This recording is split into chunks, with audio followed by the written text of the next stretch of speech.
we've got a couple of from our subscribers and people on his Twitter site have asked a couple of questions. Go on.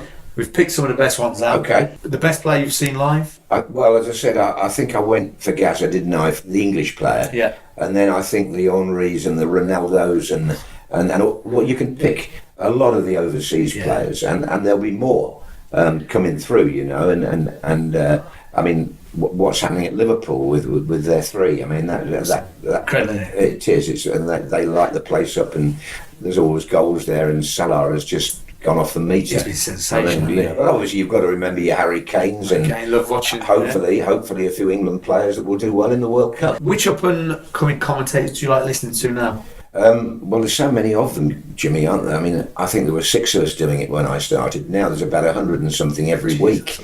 I mean, we've got a lot of people. I wouldn't want to individualise the BBC ones because they're all colleagues and there's so many of them. But I'm a bigger fan of Clive Tilsley on ITV because he came from the BBC, and I saw Clive's career slightly behind mine, but we always used to communicate when I did Merseyside games because he was on Radio Merseyside. I think he's got the balance right between a little bit of humour but sticking mainly to the game. Yeah. And the big thing for commentators really is not to sort of go off on a tangent when the ball's in play. That's rule number 1 for me. Right. Yeah, that's a good point. And I think, well, another innovation, lady commentators have just starting to come through for the first time. We've got 2 at the BBC. Yeah. So again, it seems funny to hear a lady's voice on it as well. It does. She speak, it football does. And curiously, not only that, but I don't remember an ex-player. I know there's loads of ex-players who do the co-commentary. Yeah. But I don't think an ex-player has yet done my job. Yeah. It's tough. It's a tough job. Well, yeah, but I mean, that's got to come. Yeah, I suppose so. A lot of players can talk a lot as well. As you've proved, yes. Exactly. As you've proved today. That might be one too far for me. Well, you never know. What was the best moment of your career? Well, the best match, I suppose, is 2 games that stand out for me. Germany 1, England 5 was a fantastic night because I've never seen England take on one of the major nations and beat them so heavily away.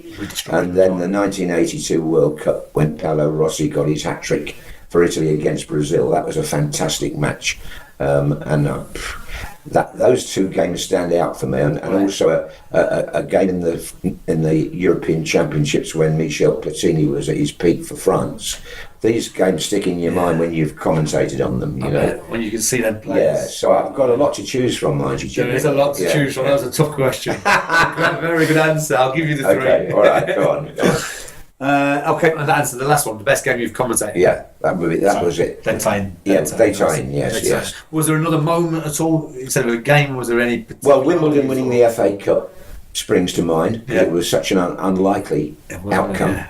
So and Wimbledon was another club that I got to know quite well because there was no side to them. I mean, you could wander down the dressing room corridor at Wimbledon and that little ground, and John Fashanu would drag you into the dressing room, and you know, I got to know Dave Besant and Sanchez and people like this.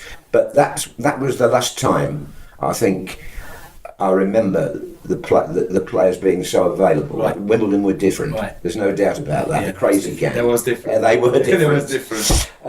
But yeah, I mean that springs back to, to mind that when the final whistle went, I said the crazy gang have beaten the Culture Club, and everyone said that was a great line. Well, I didn't think of it till that moment. But of course, Liverpool were known as the team that played the culture football, and Boy George was quite big then, so the line worked quite well. I didn't invent the crazy gang; they were already called that for many years. And it was quite an apt name as well. It was very, For like I suppose being that accessible was great. I had a lot of fun. I really did, and I look back on it with a great deal of pleasure and pride, really.